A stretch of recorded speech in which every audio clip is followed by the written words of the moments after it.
আসসালামু আলাইকুম। কেমন আছেন সবাই? আশা করছি আল্লাহর অশেষ রহমতে বেশ ভালো আছেন, সুস্থ আছেন। আমরাও আলহামদুলিল্লাহ খুব ভালো আছি। নতুন আরেকটি ভিডিও নিয়ে আপনাদের মাঝে হাজির হয়েছি। আমার নতুন ভিডিওতে আপনাদের সবাইকে স্বাগত জানাচ্ছি। সকালের নাস্তা রেডি করছি। সকালের নাস্তায় পরোটা তৈরি করব। এই জন্য এখানে লবণ, গরম পানি, সেই সাথে আটা এগুলো দিয়ে একটা ডো তৈরি করে নিয়েছি। এখন রেস্টে রেখে দিচ্ছি। অন্যদিকে ভাজি করে নিব। এরই মাঝে আলু কেটে নিয়েছি, সেই সাথে পেঁয়াজ, মরিচ এগুলো কেটে নিয়েছি। আজ আলু ভাজি করব। ভিডিওটি যারা দেখা শুরু করেছেন এখন একটা লাইক দেননি, যদি ভালো লাগে তাহলে ছোট্ট একটা লাইক দিয়ে আমার সম্পূর্ণ ভিডিওটি দেখতে পারেন। এখানে আলু ভাজি করছি, তেলটা দিয়েছি কড়াইতে। এরপর কেটে রাখা পেঁয়াজ এবং আলু দিয়েছি। এখানে কয়েকটা কাঁচামরিচ কেটে দিচ্ছি। প্রতিদিন সকালে আমি না যতটা চিন্তায় থাকি যে সকালের নাস্তায় কি তৈরি করব, তার থেকে বেশি চিন্তায় থাকে আমার ছোট্ট বাবা শোনা যে মামাম সকালে কি নাস্তা বানাবে, কি তৈরি করবে। তো বারবার জিজ্ঞাসা করে ঘুম থেকে উঠে যে আজ সকালে কি নাস্তা বানানো হবে। মাঝে মাঝে তো তার পছন্দের খাবারের কথাও বলে এবং মায়ের কাছে আবদার করে এটা আজকে সকালে নাস্তায় বানাতে হবে। এদিকে লবণ এবং হলুদ দিয়ে আমি ঢাকনা দিয়ে আলু ভাজিটা করে নিয়েছি। আলু ভাজি কিন্তু হয়ে গিয়েছে, এখন বাটিতে তুলে নিব। আজ কড়াইটা খুব বেশি গরম না করে আলুটা দিয়েছিলাম, এই জন্য আলুটা কিন্তু কড়াইতে লেগে গিয়েছে। আলু ভাজি করার সময় যদি কড়াইতে আলুটা লেগে যায় এবং আলুগুলো ভেঙে যায়, দেখতে কিন্তু খুব বেশি ভালো লাগে না। আলু ভাজি হয়ে গিয়েছে, তবে এখন আমি পরোটাগুলো তৈরি করতে পারিনি। এখন দাঁড়িয়ে দাঁড়িয়ে এখানে পরোটাগুলো তৈরি করব। অনেক বেশি করে আটার গুঁড়িতে এখন পরোটা তৈরি করব। যেই জায়গাতে পরোটা বেলছি সেই জায়গাটা তো আটার গুঁড়িতে এই যে অবস্থা এরকম হয়েছে। তাছাড়া বাতাসে পুরো রান্নাঘরে কিন্তু আটার গুঁড়ি হয়ে গিয়েছে। একা থাকি, নিজেই কাজ করি, নিজেই জায়গাটা এলোমেলো করি এবং নিজেই গুছাই। একা থাকলে হয় কি যে ভুল ধরার কেউ নেই এবং ভুল সংশোধন করে দেওয়ার মতনও কেউ নেই, কাজে হেল্প করার কেউ নেই। তবে একটা সুবিধা আছে, নিজের মন মতন যা ইচ্ছা তাই করা যায়। ইচ্ছা হলো কাজ করলাম, ইচ্ছা না হলো করলাম না। তবে আমি কিন্তু ফাঁকি দেই না। আমি আমার নিজের কাজ যখন যেটা প্রয়োজন তখন করে ফেলি। এতে তো আমারই সুবিধা, তাই না? নিজের সংসার, নিজের কাজ, এতে আবার ফাঁকি দেওয়ার কি আছে। এদিকে পরোটাগুলো করছি, তো ভাজ করে নিয়েছি মাঝে তেল দিয়ে। এরপর এই তো বেলে নিচ্ছি। 2টা পরোটা করেছি, তারপরও দেখা যাবে কি যে এখান থেকে যাবে। এখন পরোটাগুলো ভেজে নিব। তো খুব বেশি ভালো মন নিয়ে আমি বয়স দিতে বসেছি। নিঃশব্দ নিশ্চুপ বাসা, হঠাৎ করে বাইরে থেকে নয়েজ আসছে। এখন বলেন মনটা কার ভালো থাকে? ভালো মনও খারাপ হয়ে যাবে। আমার আপুদের কমেন্ট পাই, আপু কথা বলেন কি হবে এত সুন্দর করে। তো মন যখন ভালো থাকে তখন কথা বলতে ভালো লাগে, আর যখন মন ভালো থাকে না তখন কথা বলতে ভালো লাগে না। যদিও বলে থাকি তবে এই তো ওরকমই হয়। তবে হ্যাঁ, যারা প্রথম কাজ করছেন বা প্রথম কথা বলছেন তাহলে তাদের তো একটু আনইজি লাগবেই এবং কথা বলতে কমফোর্ট ফিল করবেন না, এটাই স্বাভাবিক। এটা মেনে নিয়ে কাজ করতে হবে এবং আস্তে আস্তে ঠিক হয়ে যাবে। এদিকে পরোটাগুলো ভাজছি, একটা ভাজা হয়ে গিয়েছে, এখন অন্য একটা ভাজছি। যেসব প্রিয় আপুরা আজ আমার ভিডিও প্রথম দেখবেন, তো আপুরা বলবেন যে আপু কতটুকু রান্না করে বা কি রান্না করে। তো আমরা কিন্তু মানুষ 2জন, তো যেরকম মানুষ সেরকম রান্না বান্নাও চলে। অল্প স্বল্প মানুষ, অল্প স্বল্প রান্না। অনেক দিন আগের একটা ভিডিওতে আমি বলেছিলাম, মজা করেই বলেছিলাম কথাটা, যে আমাদের বাসায় লোক সংখ্যা 1.5 জন। তো সেটা শুনে আমার এক প্রিয় আপু খুব বেশি হেসেছিলেন এবং আপু জানিয়েছিলেন আপুর হাজব্যান্ডও খুব হেসেছিলেন। মানুষ আবার 1.5 জন হয় কি না, আমার যে ছোট্ট বাবা শোনা, সেই জন্য বলেছিলাম। আমার প্রিয় আপুদের নামগুলো আমার সেভাবে মনে থাকে না, তবে যেসব আপুরা আমাকে কমেন্ট করেন আমি কিন্তু পরবর্তী কমেন্ট পেলে আমি চিনি বা বুঝতে পারি আপু আমাকে লাস্ট কবে কমেন্ট করেছিলেন এবং কি কমেন্টে লিখেছিলেন। গত ভিডিওতে আমার প্রিয় আপু সানজিদা আইডি থেকে কমেন্ট করেছিলেন। তো আপুকে যখন বললাম যে আপু অনেক দিন পর আপনি কমেন্ট করেছেন, আপু তো অবাক হয়ে গিয়েছেন যে আপুকে আমি মনে রেখেছি। ভালোবাসার মানুষদের কি কখনো ভোলা যায়? আমি তো মনে সবসময় রাখি, তবে কমেন্ট যখন করেন আপুরা তখন আরও বেশি মনে পড়ে। আমার প্রিয় আপু বলেছেন যে রেগুলার আমার ভিডিও দেখেন, তবে কমেন্ট করা হয় না। আমার প্রিয় ভালোবাসার আপুর জন্য মন থেকে অনেক ভালোবাসা, অনেক দোয়া রইল। এদিকে নাস্তা করে নিয়েছি, তারপরেই তো ক্লিন করছি। প্লেটগুলো ক্লিন করব, সেই সাথে তাওয়া রয়েছে এটাও ক্লিন করব। প্লেট বাটি পরিষ্কার করে যেই স্ট্যান্ডের উপর রাখি, তো নিচের যেই ট্রেটা ছিল সেটা পরিষ্কার করে আবার নিচে রেখে দিয়েছি। এদিকে এখন এই তো আমি প্যান এবং প্লেটগুলো ক্লিন করে নিব। তো এই প্যানটার কত সিএম আমার কিন্তু জানা নেই। সংসার জীবনের প্রথম দিকে যেই জিনিসগুলো কেনা হয়েছে সেই জিনিসগুলোর প্রাইস এবং সিএম বা কোনো কিছু সেরকমভাবে মনে নেই। তখন তো জানতামই না এটার সিএমও আছে। এখনো মনে পড়লে খুব বেশি হাসি পায়। সংসার শুরুর 2 দিন পর আমাকে এই তাওয়াটা আলিফের বাবা এনে দিয়েছিল, সেই সাথে ফিরা বেলুন, এগুলো তো ছিল। আপুরা মাঝে মাঝেই প্রায় জানতে চান, এই জন্য আজ এত কথা বলা।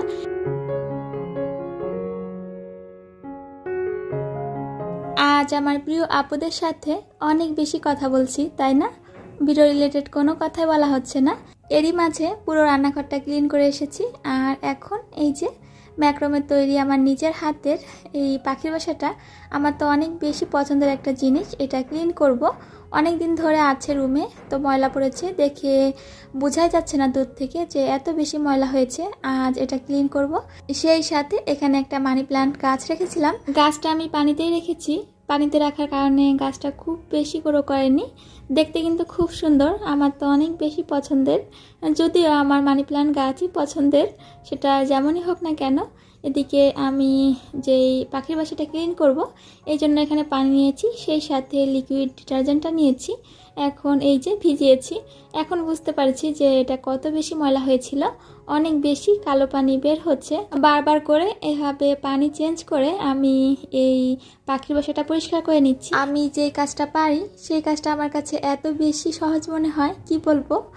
তবে যে কাজটা পারি না সেই কাজটা কঠিন মনে হয় না, তবে চেষ্টা করলে কিন্তু পারি। হাতের কাজগুলো যেরকম কুশি কাটার কাজ, সেলাই কাজ, এই কাজগুলো আমার তো দেখলেই করতে ইচ্ছা হয়। এখন আমার অনেক ভালোবাসার অনেক প্রিয় একজন আপুর কমেন্ট পড়ে নিই। রেহানা করিম ব্লগস আইডি থেকে আমার প্রিয় আপু গত ভিডিওতে কমেন্ট করেছিলেন। আপু লিখেছিলেন, ওরে আমার কিউট প্রিয় আপু, তুমি আমাকে কি জাদু করেছো, আমি তো তোমার ভিডিওর প্রেমে পড়ে গেছি, এত ভালো লাগে আমার তোমার ভিডিও, আর তোমার কথাগুলো এত সুন্দর, মাশাল্লাহ। আপু অনেকগুলো কমেন্ট করেছেন। আমার প্রিয় আপু কয়েকটা আইডি দিয়ে আমার ভিডিও দেখেন, সবগুলো আইডি দিয়ে খুব সুন্দর করে কমেন্ট করেছেন। আমি তো কমেন্টগুলো পড়ে মুগ্ধ হয়েছি, মাশাল্লাহ। এত সুন্দর করে আপু আমার প্রশংসা করেছেন। আপুর জন্য মন থেকে আমার অনেক ভালোবাসা, অনেক দোয়া রইল। এদিকে জারগুলো ক্লিন করব, তো জারগুলো দিয়ে কি করব সেটা কোন একটা ভিডিওতে হয়তো দেখাবো বা আমার আপুদের বলবো অবশ্যই। এই জারগুলোতে ছিল মধু, তাছাড়া কফি জারও আছে, সেই সাথে এখানে আচারের জার, জেলি জার রয়েছে। এখন সবগুলো জার আমি বালতিতে করে পানিতে ভিজিয়ে রেখে দিব। দেখা যাবে কি যে পানিতে ভিজিয়ে রাখলে এখানে যে কাগজটা আছে সেটা খুব সহজে তুলে ফেলা যাবে এবং সুন্দরভাবে ক্লিন হবে। তো এইভাবে আমি 24 ঘন্টা বালতিতে করে রেখে দিব, তারপর ক্লিন করে নিব। এখানে আমি দুধ জাল বসিয়েছিলাম, এখানে দিয়েছিলাম পরিমাণ মতন চিনি। এখানে হাফ কেজি দুধ রয়েছে, এটা জাল করে 1 পোয়া করে নিয়েছি, আর দিয়েছিলাম একটা এলাচ। আজ খুব অল্প সময়ের ভিতরে অল্প উপকরণ দিয়ে আমি সুন্দর পুডিং তৈরি করব। তো এখানে আমি যে হাফ কেজি দুধ নিয়েছি সেই সাথে আমি নিয়েছি 1.25 কাপ চিনি, আর এখানে 4 টেবিল চামচ আমি ক্যারামেল তৈরি করার জন্য চিনি নিচ্ছি। তো 4 টেবিল চামচে খুব সুন্দরভাবে ক্যারামেল হয়ে যাবে। পুডিংটা সুন্দর দেখার জন্য অবশ্যই ক্যারামেলটা পারফেক্ট হতে হবে। আমি এখানে চিনিগুলো দিয়ে চুলায় অল্প আঁচে, এই যে জালটা আছে এরকম আঁচে আমি রেখে দিয়েছিলাম। চিনিতে আমি কোনো ধরনের পানি ব্যবহার করিনি, আপনারা চাইলে পানি ব্যবহার করতে পারেন, তাহলে একটু সময় বেশি লাগবে। সুন্দর একটা কালার আসার পর আমি চুলার জালটা বন্ধ করে দিয়েছি। দেখা যায় কি যে পরবর্তীতে কালারটা আর একটু গাঢ় হয়ে আসে। অতিরিক্ত কালার আনতে গেলে ক্যারামেলটা পুড়ে যাবে এবং পুডিংটা তিতা হয়ে যাবে। এখানে আমি যে পরিমাণে দুধ নিয়েছি এতে 3টা ডিমই যথেষ্ট। ডিমগুলো ফ্রিজে ছিল, আমি 1 ঘন্টা আগে ফ্রিজ থেকে বের করে রেখেছিলাম। এখন ডিমগুলো খুব ভালো করে ফেটিয়ে নিয়েছি। জাল করে রাখা দুধ ডিমের মিশ্রণের সাথে খুব ভালো করে মিশিয়ে নিয়েছি। এখন এই মিশ্রণটা আমি ছাঁকনিতে ছেঁকে নিব। তাহলে পুডিংটা খুব সুন্দর এবং মসৃণ হবে। জাল করে রাখা দুধ যখন ডিমের মিশ্রণের সাথে মিশিয়েছি তখন দুধটা কিন্তু একেবারে ঠান্ডা ছিল। যেই পাতিলে ক্যারামেলটা সেট করে নিয়েছি সেই পাতিলে মিশ্রণটা ছাঁকনিতে ছেঁকে নিয়েছি, এরপর একটু চামচ দিয়ে নেড়ে দিয়েছি। এদিকে প্রেসার কুকারে আমি পুডিংটা তৈরি করব, এজন্য এখানে পরিমাণ মতন পানি দিয়ে দিয়েছি। এরপর এই তো পাতিলটা বসিয়ে দিব। কুকারে পানিটা একটু বুঝে শুনে দিতে হবে, অতিরিক্ত পানি হয়ে গেলে পুডিংয়ের যে মিশ্রণটা আছে এটার মাঝে চলে যাবে। পুডিংয়ের পাতিলে একটা ঢাকনা দিয়ে দিয়েছি। এখন কুকারের ঢাকনাটা লাগিয়ে আমি কয়েকটা চিটিতে নিব। খুব অল্প সময়ের ভিতরে এই পুডিংটা হয়ে যায়। এখন 10 থেকে 15টা চিটিতে নিব। বাসার সব কাজই তো অল্প সময় শেষ করি, পুডিংটাও এভাবে কুকারে অল্প সময় তৈরি করে ফেলি।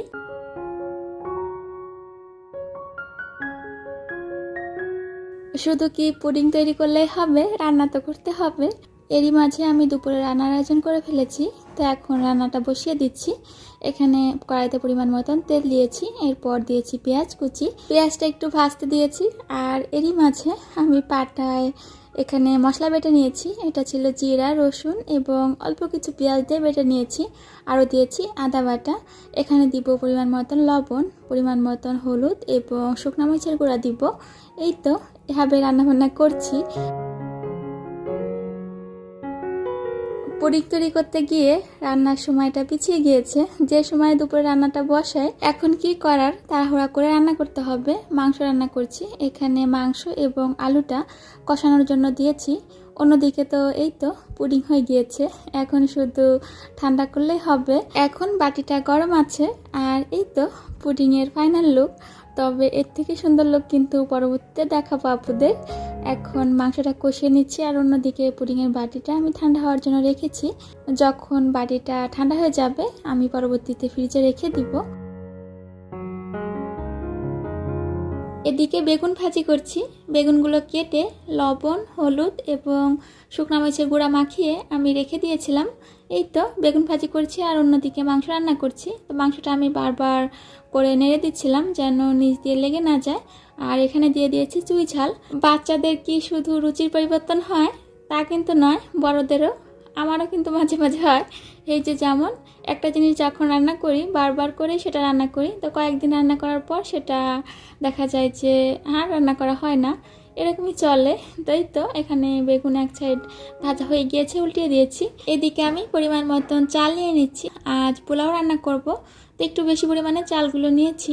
ভেবেছিলাম যে আলপের বাবা আসবেন, কারণ তার আসার কথা ছিল, তবে সে পরবর্তীতে আর আসেননি। তো আমার আপুদের আমাকে নিয়ে কত আগ্রহ, হয়তো ভালোবাসা থেকে এই আগ্রহটা, ভালোবাসা এবং ভালো লাগা থেকে তার সম্পর্কে অনেক কিছু জানতে ইচ্ছা করে। আপুদের ক্ষেত্রে হয়তো সেরকমটাই। তবে আমি কোথায় থাকি সেটা আপুদের কমন প্রশ্ন। তো যখন আপুরা প্রশ্ন করেন তখন তো আমি রিপ্লাই দিই, তবে ভিডিওর মাধ্যমে কখনো বলা হয়নি।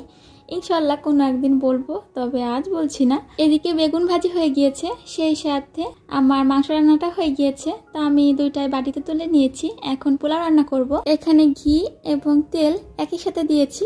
এরপর পেঁয়াজগুলো দিয়ে পেঁয়াজটা একটু ভেজে নিয়েছি। এখানে পানি ঝরিয়ে নিয়ে চালগুলো দিয়ে দিয়েছি। চালটা এখন ভেজে নিব। এখানে আরও দিয়েছি আদা বাটা। এই তো দিয়ে দিয়েছি কয়েকটা কাঁচা মরিচ এবং এখানে এলাচ, দারচিনি দিয়েছি। চালগুলো খুব ভালো করে ভেজে নিয়েছি। অন্যদিকে পানি ফুটিয়ে নিয়েছি। এখন এই পানিটা দিয়ে দিব। এখানে আমি যে পরিমাণে চাল নিয়েছি তার ডবল পরিমাণে পানিটা দিয়েছি। একটু বেশি পানি ফুটাতে দিয়েছিলাম, তো পাতিলে যেটুকু পানি ছিল আমি কিন্তু সম্পূর্ণ পানিটাই দিয়ে দিয়েছি। এখানে পরিমাণ মতন লবণ দিব। এখন ঢাকনা দিয়ে আমি রান্না করে নিব। আলিবের বাবা ফোন দিয়েছে, বলছে যে এখনও রান্না হয়নি। প্রতিদিন তো আর একই সময় রান্না শেষ করা যায় না। এদিকে পোলাওয়ের পানিটা শুকিয়ে এসেছে।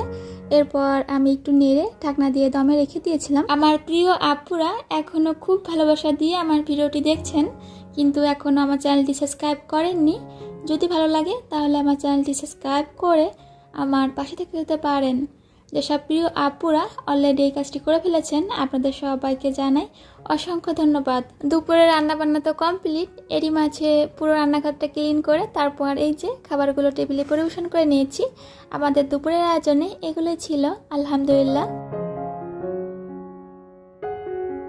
সারাদিনের প্রতিটা সময় সুন্দর, তবে সকাল আর বিকাল এটা তো অদ্ভুত রকমের সুন্দর, অসম্ভব রকমের ভালো লাগে আমার কাছে।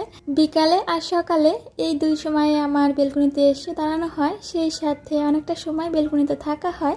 তবে আমার যেই ছোট্ট বেলকনি বাগান সেখানেই থাকা হয় বেশি। পাখির বাসাটা ক্লিন করে বেলকনিতে দিয়েছিলাম শুকাতে। আমার ছোট্ট বাবা সোনা সে এই ভিজা পাখির বাসাটাতে কলমের দাগগুলো লাগিয়ে দিয়েছে। তো এখন আর কি করার, আমার মনে হয় না যে কলমের দাগগুলো আর উঠবে। তবে কলমের দাগগুলো কিন্তু ভিতর সাইডে আছে, যেটা খুব বেশি বোঝা যাচ্ছে না। কি যে ভালো লাগছিল বিকালের দিকে। আজ নাস্তা রেডি করতে হবে না, পুডিংটা আপুদের দেখিয়ে দিব যে এটা কিরকম হয়েছে, সেই সাথে কালারটা দেখতে কিরকম হয়েছে। আমার বাবা সোনা সে এখন ঘুমিয়ে আছে। বাচ্চার হয়তো এরকমই, ঘুমাতে চায় না, আবার একবার যখন ঘুমিয়ে যায় তখন ঘুম থেকে উঠতে চায় না। প্রতিদিন দুপুরে তাকে চেষ্টা করেও আমি ঘুম দিতে পারি না। তবে মাঝে মাঝে দুই একদিন দেখা যায় যে সে একাই নিজেই ঘুমিয়ে যায়। যেদিন খুব সকালে সে ঘুম থেকে উঠে সেই দিন সে এরকমই করে। আর এদিকে দেখুন পুডিংটা কত সুন্দর হয়েছে, তাই না? দেখতে তো খুব বেশি ভালো লাগছিল, অসম্ভব রকমের সুন্দর একটা কালার। পুডিং মনে হয় দেখতে সুন্দর লাগে, আমার কিন্তু পুডিং খুব বেশি পছন্দ না। পুডিং বানাতে আমার সব সময় ভালো লাগে এরকম একটা সুন্দর কালার আসে, এই জন্য হয়তো। পুডিংটা কিন্তু একদম পারফেক্ট হয়েছে, হয়তো আপনারা দেখেই বুঝতে পারছেন। আপনাদের সবার সুস্বাস্থ্য কামনা করে আজ এখানেই বিদায় নিচ্ছি। আল্লাহ হাফেজ, আসসালামু আলাইকুম।